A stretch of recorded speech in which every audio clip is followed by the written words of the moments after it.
ময়মনসিংহের ভালুকায় গার্মেন্টস শ্রমিকের মৃত্যুর ঘটনায় 2 ঘন্টা যাবৎ ঢাকায় ময়মনসিংহ মহাসড়ক অবরোধ করে রাখেন গার্মেন্টস শ্রমিকরা।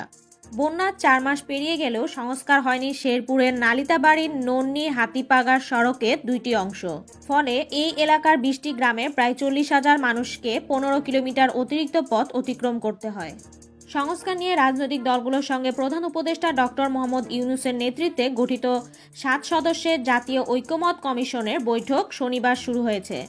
ভোজ্য তেল সহ সব পণ্যের সঠিক তথ্য নিশ্চিতের জোর দাবি ব্যবসায়ীদের। অ্যাটর্নি জেনারেলের মধ্যস্থতায় ঢাকার সাইবার ট্রাইব্যুনালের বিচারকাজ শুরু। ময়মনসিংহে ময়লার ব্যাগে মোড়ানো নবজাতকের মরদেহ উদ্ধার করেছে পুলিশ। ইউক্রেন নিয়ে সৌদি আরবে বৈঠকে বসবে যুক্তরাষ্ট্র এবং রাশিয়া। যুক্তরাষ্ট্রকে কোনো খনিজ সম্পদ দেওয়া হবে না বলে সাফ জানিয়ে দিয়েছেন ইউক্রেনের প্রেসিডেন্ট জেলেনস্কি।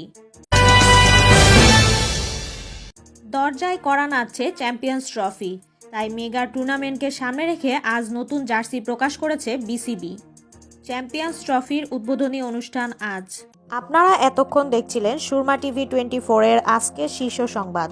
উপস্থাপনায় ছিলাম আমি সুমাইয়া তাসনিম।